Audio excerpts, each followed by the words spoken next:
שבחרתי לספר הוא סיפור שלא הראה לי, ברוך השם אני בן אדם שלא קראו לי סיפורים, שגם לא יקרו. סיפור שהתחברתי לה באופן אישי, בעיקר בגלל המסר שלו.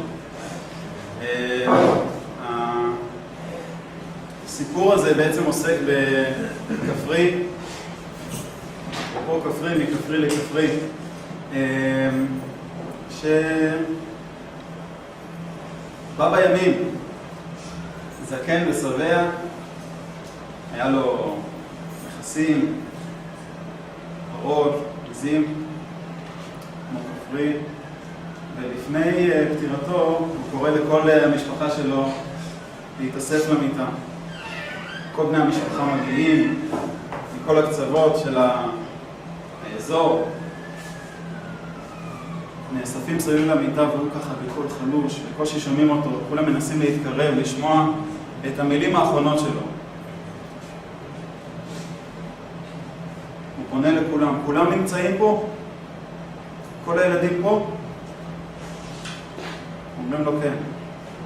בואו תתקרבו, אני קשה לי לדבר.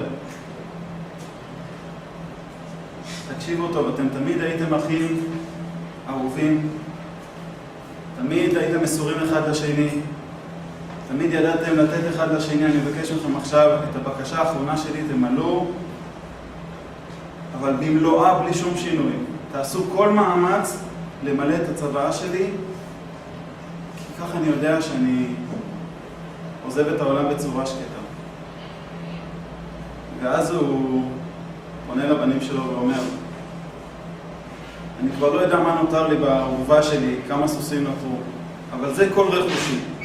מהפרות, מהעזים לא נשאר כלום, מהעלול של התרנגולים כבר החורף היכה בהם ונותרו רק סוסים שיש לי. אני מבקש מכם, והקול שלו ככה מתאמץ, הוא מנסה ככה להתאמץ בקול, הוא אומר, את המחצית מנכסיי יהיה לכם לבנים. עוד רבע מנכסיי יהיה לאחיי היקרים. הוא מנסה להגיד עוד משפט והוא לא מצליח. עוד חמישית מנכסיי לראי הטוב ועוצם את עיניו עובר לעולם שכולו טוב. הבנים זוכרים את המעמד הנשגב, שומרים אותו, עובר כל התהליך של השבעה וכולי, באים לקיים את הצוואה. כפר קטן, אין להם הרבה אנשים שיכולים להיעזר בהם, לספור הם רק ידעו, לעשות חשבון אולי גם. פונים לעורבה, הם זכרו שהיו שם 20 סוסים, אבל פתאום סוס אחד נפטר, נותרו 19 סוסים. בואו נלך לחכם של הכפר, נראה איך אפשר לחלק את זה. הם פונים לחכם של הכפר ואומרים, תראה, אבא שלנו ציווה, זה מה שהוא ציווה, כולנו שמענו. זה המילים האחרונות שלו. מחצית מהסוסים לבנים, רבע מהסוסים לאחים שלו, ועוד חמישית לחבר הטוב. תעזור לנו איך לחלק, 19 לחלק, לא מתחלק לנו. קראו לכל חכמי הכפר, עפרונות, נשברו שם, כוסות תה נלגמו, כוסות קפה נשפכו, ולא מצליחים לפתור את הבעיה. כיצד מחלקים 19 סוסים למחצית, לרבע ולחמישית?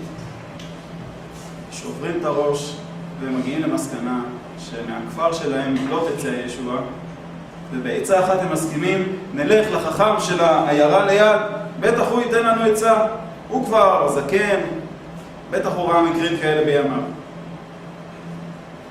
בעצה אחת פונים לחכם של העיירה ליד, קוראים לו, אומרים לו, תראה, זו הבעיה שלנו.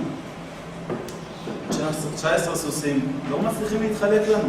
אנחנו לא יכולים לחתור סוס באמצע. איך לחלק את זה? וזה מה שהוא ביקש, תמלאו את הצבא מילה במילה. אי אפשר גם למכור סוס אחד ולחלק את ה... זה מה שהוא ביקש, מילה במילה, אנחנו עושים בדיוק מה שהוא אמר. עזור לנו. אנחנו באמת רוצים ככה שידע שמילאנו את הצבא שלו. הוא אומר להם, תראו, רגוע, הוא אומר, יהיה בסדר, אל תדאגו, או זקן. תראו, מכיוון שאני לא רוצה לפגוע בזקני הכפר שלכם, אני אעשה כאילו אני אעבור שם בכפר, ואתם תגידו לי, או, טוב שהגעת. תכנסו את כולם למרכז של הכפר, הכיכר של הכפר, תעמידו את כל הסוסים בשורה, 19 סוסים, אני אעבור שם, ואז ככה תקראו לי, אני אעבור שם ואני גם כן אנסה לפתור את הבעיה, ואולי נצליח. למחרת, כמו שנקבע, מוציאים את כל הסוסים מהערובה, כל אחד לוקח כמה סוסים, מעמידים אותם במרכז הכפר, 1, 2, 3, 4, 5, 6, 7, 8, 9, סוסים אבירים, חזקים, 10, 11, 12, שורה שנייה, 13, 14, 15, 16, 17, 18, 19. ניסו לסדר אותם ברביעיות, בחמישיות. כולם קלטו שאין פה סימטריה, זה לא מסתדר.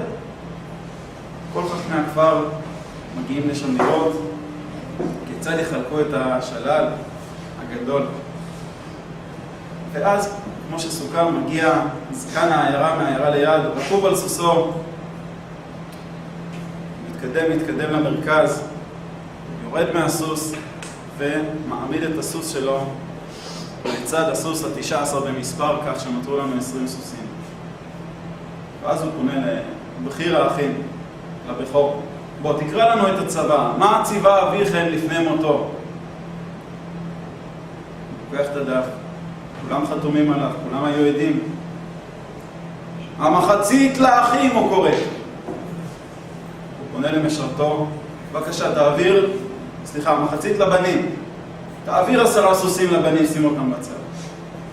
10 סוסים משרכים את צעדיהם על עקבותיהם לכיוון קצה הכיכר.